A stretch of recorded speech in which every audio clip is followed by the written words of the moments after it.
Je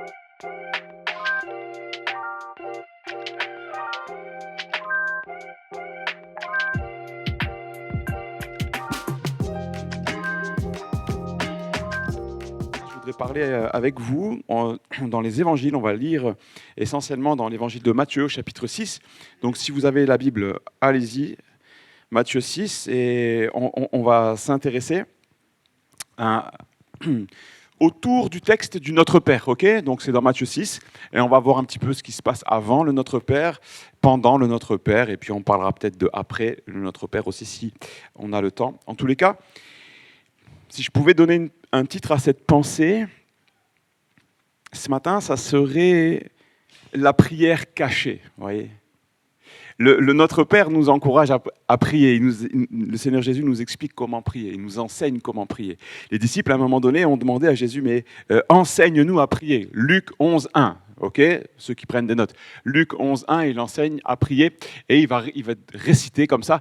Et c'est extraordinaire. Maintenant, il y a un terme qui m'a intéressé, interpellé. C'est Matthieu 6, on va lire au verset 1er. Comme ça, on est bon. C'est bon pour la projection ? Allez, merci David, t'es au top. Matthieu 6, verset 1er. Gardez-vous de pratiquer votre justice devant les hommes, pour en être vus. Autrement, vous n'aurez point de récompense auprès de votre Père qui est dans les cieux. Donc, lorsque tu fais l'aumône, ne sonne pas de la trompette devant toi, comme font les hypocrites dans les synagogues et dans les rues. Vous imaginez quelqu'un, pendant les offrandes, il sonne de la trompette et il vient de donner une offrande. Oui, ça serait rigolo. Je vous le dis en vérité, ils ont leur récompense. Mais quand tu fais l'aumône, que ta main gauche ne sache pas ce que fait ta droite, afin que ton aumône se fasse en secret, et ton Père, qui voit dans le secret, te le rendra. Lorsque vous priez, ne soyez pas comme les hypocrites qui aiment à prier debout dans les synagogues et au coin des rues pour en être vus des hommes. Je vous le dis en vérité, ils ont leur récompense. Mais quand tu pries, entre dans ta chambre, ferme ta porte et prie ton Père qui est là dans le lieu secret, et ton Père qui voit dans le secret te le rendra. En priant, ne multipliez pas de vaines paroles comme les païens qui s'imaginent qu'à force de paroles, ils seront exaucés. Ne leur ressemblez pas, car votre Père sait de quoi vous avez besoin avant que vous le lui demandiez. Amen, on fait une pause dans la lecture ici et simplement vous dire que au verset 6, quand tu pries, entre dans ta chambre, prie ton Père qui est là dans le lieu secret. Et c'est ce lieu secret, ce lieu caché que je veux évoquer avec vous ce matin. On a même lu que l'offrande, elle doit se faire dans le secret. Même dans le secret, entre ta main gauche et ta main droite, il faut qu'il y ait un secret. C'est une image, on l'a compris. Il faut que ça soit fait dans la discrétion et avant tout dans l'amour. Et ce qui fait la différence, c'est ce qu'on a à l'intérieur. C'est ce qui est en nous. Quand tu pries, entre dans ta chambre et ferme la porte. Si tu n'as pas de chambre, c'est pas grave. On trouve n'importe quel endroit, on s'isole, on peut prier. Ça peut être dans une voiture, dans le bus, où tu veux, au bord de l'étang de la Bonde. Ok, on peut prier, pas de problème. Un jour, j'ai rencontré un chrétien super sympa. Il m'a raconté sa carrière un peu, oui. J'aime bien moi parler avec les gens de leur vie professionnelle. Ça m'apprend des choses, j'apprends sur plein de métiers différents, c'est rigolo. J'aime apprendre, ça m'enrichit culturellement, mais aussi spirituellement, j'apprends des choses. Et cet homme, il était ingénieur, il s'est formé à l'époque, il a peut-être 70 ans, il s'est formé sur le tas. Donc ce n'était pas un vrai ingénieur diplômé, mais il a travaillé dans le milieu du plastique et du parfum. Vous voyez. Et il a créé un brevet extraordinaire, plusieurs brevets. Je lui dis, mais comment tu as fait pour faire des brevets sans avoir jamais été à l'école pour ce genre de truc? Et il me dit, je sais pas, le Seigneur m'a donné l'intelligence. Et il a créé un brevet, et plusieurs, mais un en particulier très intéressant, il m'a sorti un bout de plastique. Il m'a dit, tiens là, ça c'est un bout de plastique que j'ai fabriqué. Et je vois sur le bout de plastique, il y avait la date, il y avait marqué 6 janvier 99, ouais, 1999. Et il me le donne en 2023, par exemple. Il me donne le bout de plastique, je regarde, et il me dit 100. Et je sens, et c'était fou, ça sentait le parfum d'il y a 20 ans. Le gars, il a fait son business là-dedans, il a été acheté par les grands, vous savez, dans les magazines de mode, je ne suis pas trop abonné à ce genre de truc, mais Madame, je ne sais pas quoi, et tout ça, là. Dans ces magazines, il y avait des pages où il y avait, tu enlevais une étiquette et tu sentais. Et ben c'était, vous voyez, lui, il avait fait le business dans ça. Et ça m'a beaucoup parlé, ça. Le parfum, il s'en va pas. La bonne odeur de Christ, elle s'en va pas quand on a le bon brevet, vous voyez, quand on a la bonne technique. Et la bonne technique, c'est le lieu secret. La bonne méthode pour garder le parfum, c'est la prière cachée. La bonne méthode pour rester chrétien jusqu'au bout, c'est la prière secrète. La bonne méthode pour grandir spirituellement, c'est la prière secrète. La bonne méthode pour tenir face aux assauts de l'adversaire, contre les doutes, contre tout ce qui pourrait nous être comme tempête, comme épreuve, comme douleur, comme problème dans nos vies, c'est la prière cachée. La Bible dit, la prière du juste a une grande efficacité. Cette prière secrète, cachée dans mon cœur, face à face avec Dieu. Peut-être parfois je me prosterne devant lui, peut-être parfois je suis assis dans mon canapé, sur une chaise, peu importe où je suis, mais je suis seul avec lui. Je lui parle, j'ouvre mon cœur, je demande pardon, je m'humilie et il me fait du bien, il me nourrit, il me remplit, il me fortifie. La prière cachée entre dans ta chambre. Et le Seigneur, il met en exergue ici la vie cachée. Il met en évidence que c'est important, la vie cachée. C'est plus important que la vie publique. Notre vie chrétienne cachée est plus importante que notre vie chrétienne ici. La vraie vie. Un jour, un pasteur me disait, Alain, ce que tu vois de mon ministère, ce que tu vois, c'est que le sommet de l'iceberg. J'étais jeune, j'avais 18 ans. Il me dit, Alain, ne crois pas que pasteur, c'est juste là, tu prêches et c'est bien, et gloire à Dieu, et c'est cool. C'est pas ça. Il me dit, ça, c'est le sommet. Il me dit, c'est tout le reste qui est important. Et le plus important. Et j'ai compris, c'est la même chose chez les chrétiens. Ce n'est pas que les pasteurs, c'est le chrétien en général. Il y a plein de choses à dire ce matin. On pourrait prêcher. Franchement, vraiment, je ne sais pas quand j'ai 12 points, je n'arriverai jamais aux 12, mais ce n'est pas grave. Moïse, il a été caché, c'est énorme. Il a été caché dans la maison de ses parents. Il a été caché dans ce petit nid là, je ne sais pas comment on appelait ça, oui. Le mot dans la Bible, je ne sais pas c'est quoi, le petit truc là. Un panier, merci sœur. Un panier. Caché dans la maison, caché dans le panier, caché sur le Nil, vous voyez, sur le Nil. Il était dans ce petit panier, caché dans le désert, avec ses moutons. Il a été caché, Moïse, même sur la montagne de Dieu.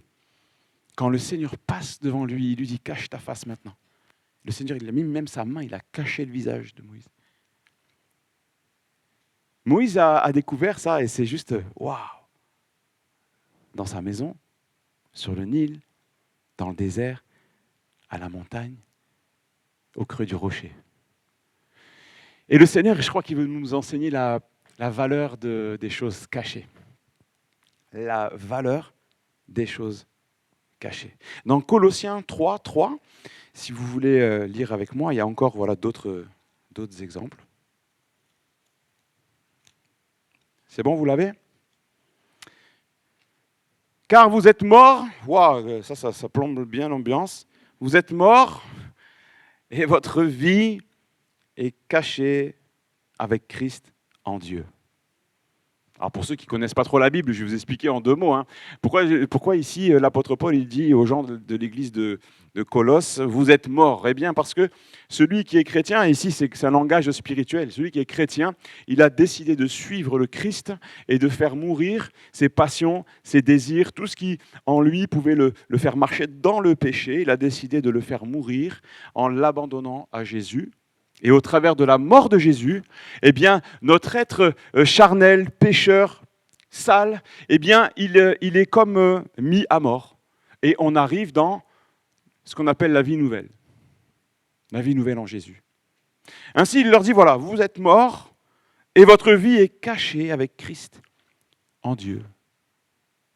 Votre vie est cachée avec Christ en Dieu. Ça pose un peu le décor, vous voyez ? Il dira également, Paul dira aux Romains, cette fois-ci à l'église de Rome, il dit les véritables juifs, Romains 2, 29, mais le juif c'est celui qui l'est intérieurement. Et la circoncision c'est celle du cœur, Intérieur, caché, vous voyez. La circoncision, la vraie circoncision. Ce qui fait que tu appartiens à Dieu, ce n'est pas une marque extérieure, c'est ce qu'il dit l'apôtre Paul. Mais c'est une marque intérieure, c'est une marque cachée. La circoncision du cœur, celle du cœur, selon l'esprit et non selon la lettre. La louange de ce juif ne vient pas des hommes, mais de Dieu. Amen. Il nous parle de cette... C'est une marque, en fait. De la même manière que la circoncision chez les Juifs est une marque physique, Dieu veut faire dans le cœur des croyants qui ont décidé de suivre le Christ une marque intérieure, cachée. Une marque cachée. Ma vie est cachée en Christ. Mes amis, on peut nous voler beaucoup de choses dans la vie. Un jour, on parlait de ça avec Maïda hier, j'arrive, je prends ma voiture, enfin je vais au boulot, je descends au sous-sol, je veux prendre ma voiture pour aller au travail et ma voiture a été sur 4 roues, sur 4 parpaings. Plus 4 roues, il n'y avait plus de roues. Et là, j'ai dit, waouh! On peut nous voler nos roues, mais on ne peut pas nous enlever le Christ. On peut nous voler beaucoup de choses. Mais Jésus, on ne peut pas nous l'enlever. C'est une bonne nouvelle. Normalement, vous avez dû vous lever sur la chaise et faire « Wow !» N'est-ce pas? Jésus, on ne peut pas te l'enlever. La Bible dit « Nous avons tout en lui. » Nous avons tout pleinement en lui. On en a parlé il n'y a pas longtemps de ce verset. Seigneur, je t'ai toi, j'ai tout ce qu'il me faut. J'expérimente ce que la Bible appelle le contentement. Je t'ai toi, j'ai tout. Amen. Allez, on continue maintenant, on en arrive au Notre Père. Alors là, on va le lire. Il y en a, ils peuvent peut-être le réciter par cœur. Alors c'est très bien, si vous y arrivez. Plus important que de le connaître par cœur, il faut le vivre pleinement.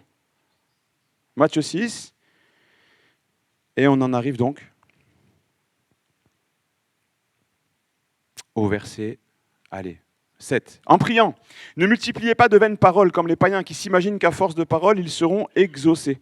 Ne leur ressemblez pas, car votre Père sait de quoi vous avez besoin avant même que vous le lui demandiez. Alors ici, je fais une pause, mais oui, c'est vrai, c'est pas la peine de parler pendant des heures et des heures et des heures et des heures et des heures, mais quand même, il faut parler. Prier, c'est parler. C'est important de s'exprimer, d'exprimer notre cœur, d'ouvrir notre cœur à Dieu. Ok, maintenant on y va. Verset 9. Voici donc comment vous devez prier. Notre Père qui es aux cieux, que ton nom soit sanctifié, que ton règne vienne, que ta volonté soit faite sur la terre comme au ciel. Donne-nous aujourd'hui notre pain quotidien. Pardonne-nous nos offenses, comme nous pardonnons aussi à ceux qui nous ont offensés. Ne nous induis pas en tentation, mais délivre-nous du malin, car c'est à toi qu'appartiennent dans tous les siècles le règne, la puissance et la gloire. Amen. Et là, il y a une révélation énorme, verset 14. Si vous pardonnez aux hommes, celui-ci il s'arrête dans la récitation. Les gens qui connaissent par cœur, ils ne connaissent pas celui-là. Je ne sais pas si vous avez remarqué. C'est vrai ou pas? Il a dit, lui, ils l'ont mis dans les apocryphes, celui-là. Mais il est vraiment là.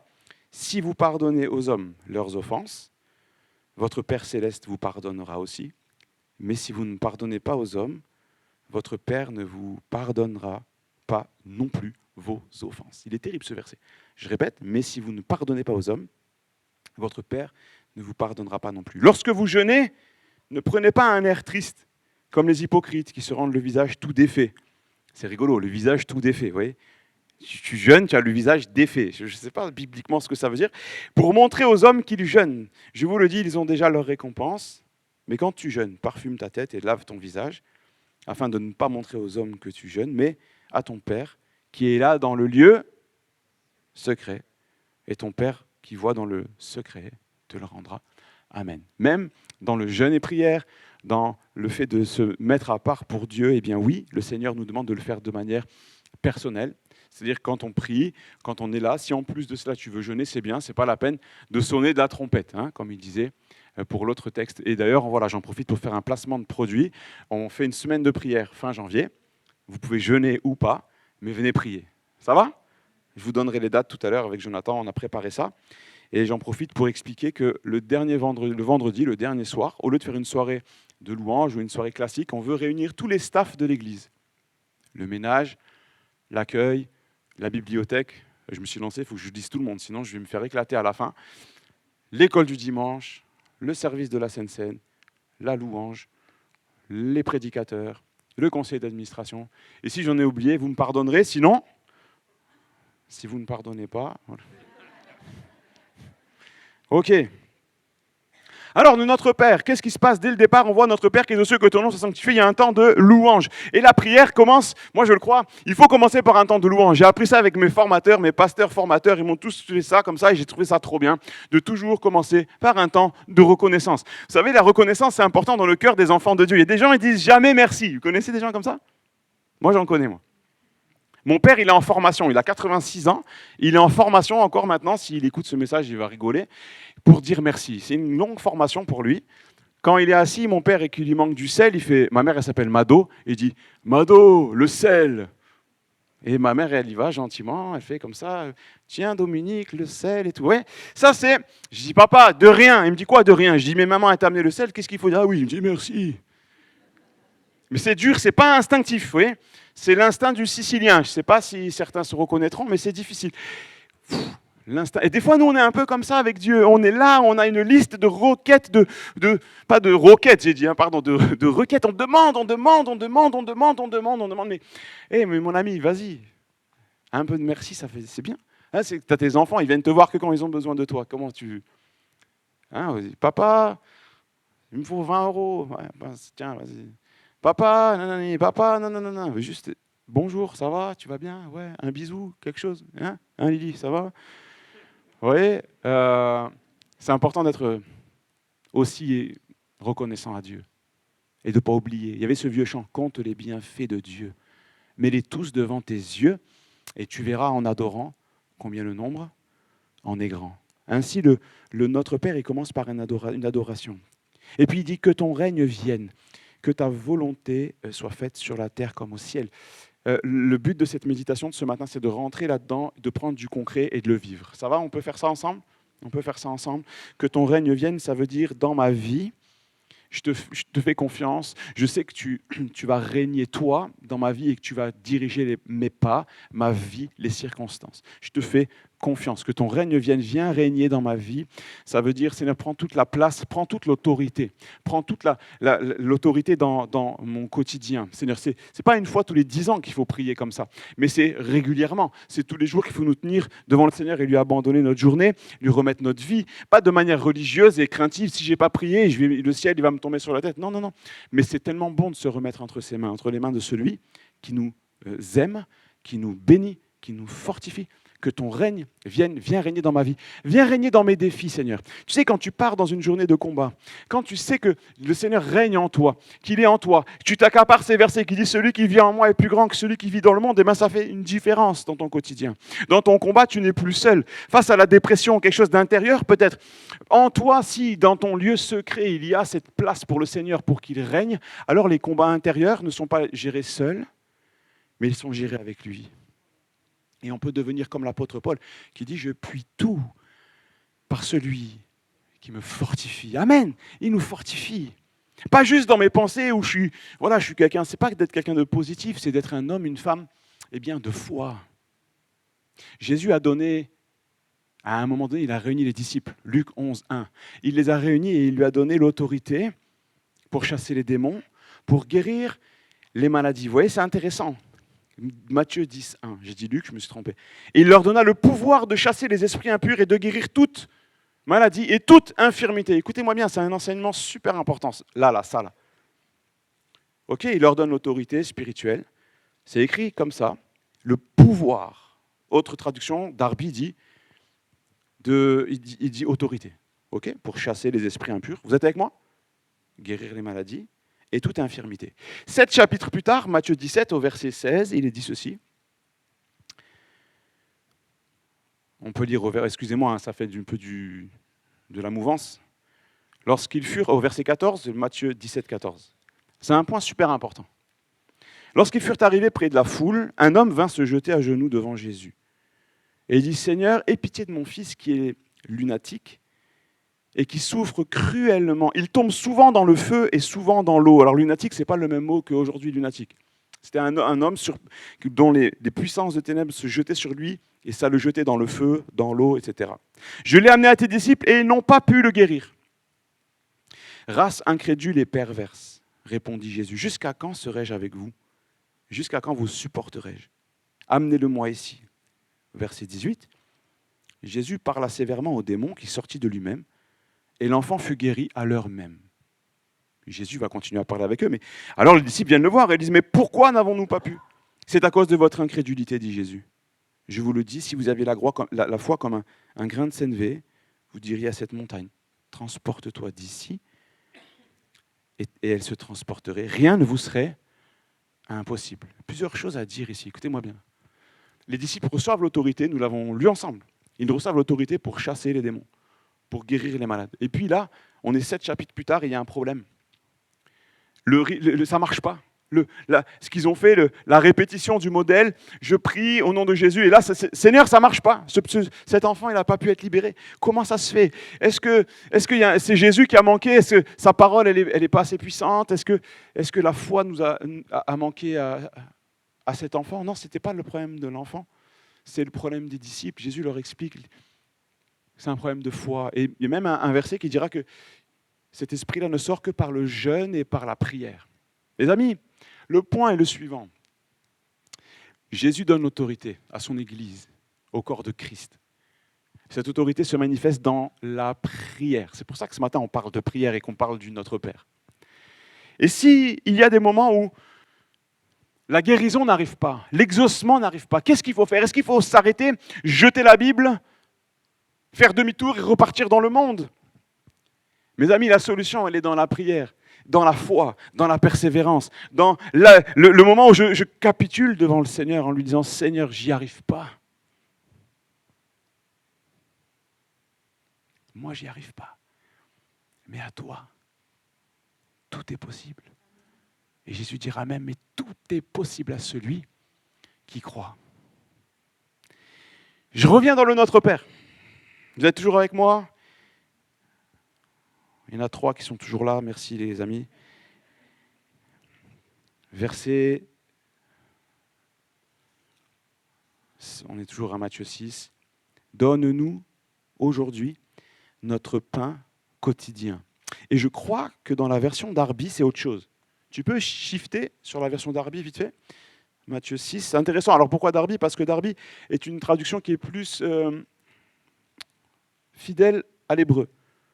D'accord? Vous me suivez? Et au grec. Là, en l'occurrence, c'est le grec. Il est moins en phase avec le langage, mais plus avec étymologiquement.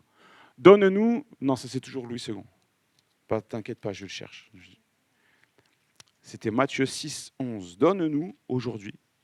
Il me semble, hein, Matthieu 6. C'est bon? Voilà. Donne-nous aujourd'hui le pain qu'il nous faut.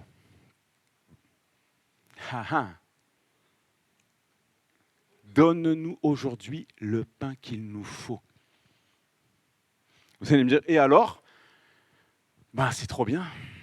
Parce qu'en plus d'une notion de récurrence quotidienne, il y a la notion de c'est ce dont j'avais besoin. C'est ce dont j'avais besoin. La portion que Dieu veut nous donner, c'est ce dont on a besoin. C'est ce qu'il me faut. Merci Darby. Non, pardon. Merci Seigneur pour cette précision-là. Ça veut dire quoi? Si j'ai ce qu'il me faut, ça veut dire que je ne manque de rien. Understand? Si j'ai ce qu'il me faut, ça veut dire que je manque de rien. Tu croyais qu'il te manquait 100 000 euros pour être heureux? Eh bien, le Seigneur, il te dit non. Chaque jour, il te donne ce qu'il te faut. Amen. Amen. Le pain quotidien, n'oubliez pas le contexte dans lequel est écrite la Bible. Nouveau Testament, c'est dans le contexte à des Juifs qu'il s'adresse. Ok?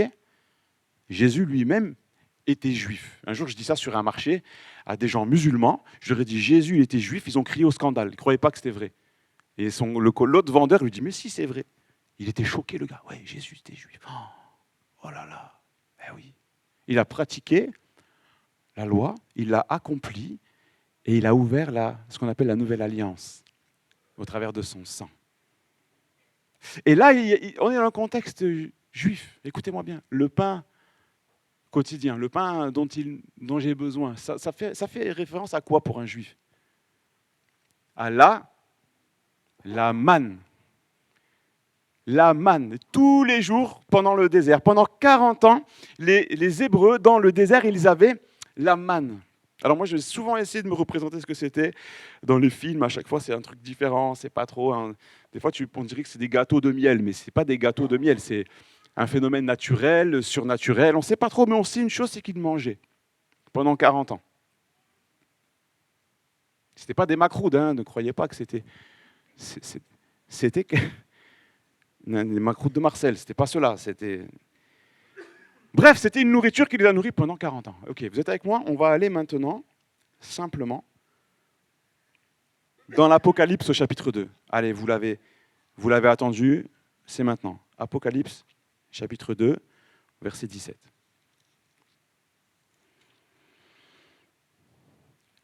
Que celui qui a des oreilles pour entendre. Que celui qui a des oreilles, vous avez tous vos oreilles avec vous, qu'il entende ce que l'Esprit dit aux églises. Autrement dit, c'est un truc important là. Si tu dormais, il faut que tu te réveilles. À celui qui vaincra, je donnerai de la manne cachée. Et il continue, je lui donnerai un caillou blanc. Sur ce caillou est écrit un nom nouveau que personne ne connaît, si ce n'est celui qui le reçoit. Alors on va pas parler du caillou blanc, on va parler de la manne. Elle est cachée. La manne cachée. Dans la prière cachée, je reçois la manne cachée. Dans le lieu secret, je reçois la manne cachée. Jésus dira qu'il est le pain de vie. Il dira qu'il est le pain descendu du ciel. Il y a plein d'interprétations sur ce texte-là. C'est quoi la manne cachée? Certains disent que la manne cachée, c'est une description ici tout simplement du Christ qui dira qu'il est le pain de vie, qu'il est le pain descendu du ciel. Je ne sais pas qu'est-ce que vraiment la meilleure des interprétations, mais ce que je sais, c'est que le Seigneur nous donne une nourriture spirituelle quotidienne. C'est ce qu'il me faut, c'est ce dont j'ai besoin pour vivre, pour être heureux et pour avoir ce que Jésus appelle la vie et la vie en abondance. La vie chrétienne n'est pas une opération survie. Ce n'est pas un vieux morceau de pain et débrouille-toi. Le Seigneur veut nous nourrir richement avec les richesses de son ciel de gloire, nourrir notre âme avec ce qu'il appelle lui-même des mets succulents. Le Seigneur, il ne dit pas, vous savez, quand le peuple hébreu arrive devant les portes de Canaan, il ne leur dit pas, c'est un pays où vous trouverez du pain sec et un peu d'eau. Mais il dit, c'est un pays où coulera le lait et le miel. Symbole de « je vais te nourrir ». Symbole de la solidité des os. Aujourd'hui, nous, on le sait, nous. C'est bon le lait pour la santé. Le miel, la douceur. Le miel, c'est doux, c'est bon, c'est sucré. Ça donne des forces. À un moment donné, Samson, il est là dans sa vie et il est en train de mourir de faim. Et il croise une carcasse de lion dans laquelle il y avait un essaim d'abeilles. Et il va manger du miel. Et la Bible a dit que ses yeux vont s'ouvrir. Il va vivre comme une résurrection, Samson, à ce moment-là, grâce à ce miel, vous voyez? Mais ça, c'est l'image de la manne cachée. Le Seigneur te nourrit à l'intérieur, c'est caché, c'est secret, et c'est pour que tu puisses vivre dans le monde normal. Que cette force-là, cette nourriture cachée te serve à vivre dans la vraie vie, face aux assauts de l'adversaire. Le diable est comme un lion rugissant, cherchant qui il dévorera. La vie chrétienne n'est pas un conte de fées, c'est pas un petit truc philosophique, c'est une vraie vie, c'est une vie de combat. Il y a ces moments où on comprend et il y a les moments où on ne comprend pas. Il y a des moments où on est vainqueur, il y a des moments où on est triste, on est affligé, on est accablé, mais est-ce que le Seigneur nous a abandonnés? Il nous invite à retourner dans le lieu secret pour prendre de la manne cachée, être nourri, fortifié, se relever, repartir au combat. Je puis tout par celui qui me fortifie, parce que j'habite dans le lieu secret. Mon adresse spirituelle, elle est en Christ. Je suis caché en Christ. Ma vie spirituelle se nourrit auprès de lui. Sa parole me nourrit jour après jour. C'est ce dont j'ai besoin. C'est ce dont j'ai besoin. On va continuer plus tard la méditation du Notre Père. Et juste avec Jonathan, on voudrait prier pour vous, les amis. Nous, on n'est pas des apôtres intergalactiques de la nation. On est juste des petits pasteurs, vous voyez. Mais on veut prier parce qu'il y en a qui ont besoin d'aide dans ce lieu secret, dans ce lieu caché. Il y en a peut-être qui ont besoin d'une nourriture spirituelle. Et je crois que le Seigneur a donné à l'Église les ministères pour l'édification du corps de Christ. Et parfois, par un moment, il peut y avoir des moments de faiblesse dans la foi, dans la vie professionnelle, dans la vie familiale. Il peut y avoir des coups durs, il peut y avoir des moments de défi, des moments de maladie. Vous avez vu, quand on l'a lu, je finis avec ça. Il leur donna le pouvoir de chasser les esprits impurs et de guérir toutes les maladies et toute infirmité. Et puis il y a un moment de trouble parce que ça ne marche pas. Il y a un moment où ça ne marche pas, les disciples. Il y a ce gamin qui est là. Matthieu 17. Ça ne marche pas. Et puis le trouble s'installe. Les gens disent, mais vous êtes des menteurs. Lorsqu'ils entendent dire cette voix, et 17-16. C'est juste après la transfiguration, c'est choquant. Écoutez-moi bien, c'est juste après la transfiguration. C'est choquant. Ils sont pleins de foi, pleins de feu, il ne se passe rien.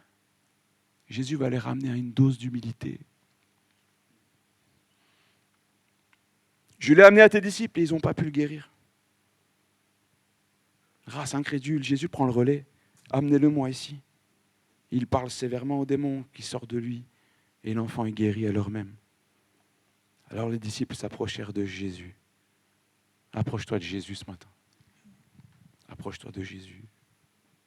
Pourquoi ça n'a pas marché, ils lui disent. Pourquoi n'avons-nous pu chasser ce démon? C'est à cause de votre incrédulité.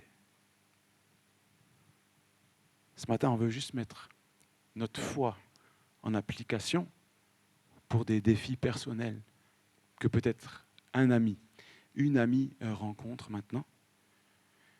Alors, simplement, il n'y a pas d'émotion là. On ne cherche pas l'émotion. On veut juste prier avec ceux qui en ont besoin. La Bible nous demande de pleurer avec ceux qui pleurent, de se réjouir avec ceux qui se réjouissent. Et dans cette église, nous voulons croire à la puissance de la prière. Ce matin, on parle du Notre Père, c'est une prière. Notre Père, c'est une prière puissante, c'est un modèle de prière. Alors avec foi et avec simplicité maintenant, on veut juste terminer ce culte en priant pour les malades, pour ceux qui auraient besoin dans leur vie personnelle, dans leur vie familiale, dans leur vie privée. Au travers de la prière, oui, le Seigneur peut te guérir. Au travers de la prière, le Seigneur peut briser la malédiction. Au travers de la prière, le Seigneur peut renouveler ta foi, ta vie, ton feu, ton zèle, ta passion. Il peut renouveler ton amour peut-être pour le Seigneur ou pour un membre de ta famille. On n'a pas d'autre recette que la prière. En tout cas, ici à Pertuis, on n'a pas d'autre recette que la prière.